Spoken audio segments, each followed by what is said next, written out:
Biashara si mchezo wa bahati nasibu, ni mchezo wa maandalizi, mikakati na ushindi kila siku. Kama mwanariadha anayejifunza mpinzani wake, wewe pia lazima uchunguze ushindani wako kila wakati.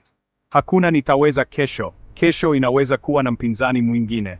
Wengi wanafikiri nikiwa na mtaji ninaweza kushinda. Ukweli, mtaji ni kama viatu vya kukimbia, hauwezi kushinda mbio kwa viatu tu.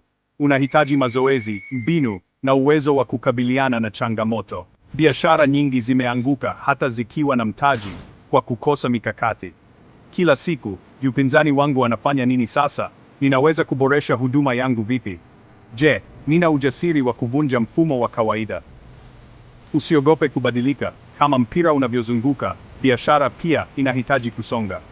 Unaweza kuwa na pesa za kuanzisha duka, lakini kama hujui kuhimili mivutano ya soko, pesa zitaisha. Faida ni matokeo ya kuelewa mahitaji ya wateja kwa undani, kubuni mbinu za kukabiliana na ushindani, kuweka bei sahihi kwa wakati sahihi.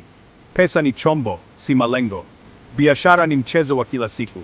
Kama huna nia ya kushindana, usiingie uwanjani. Jifunze, jipime na jifanye bora zaidi. Kumbuka, hata mabingwa wa dunia wanajifunza kila siku.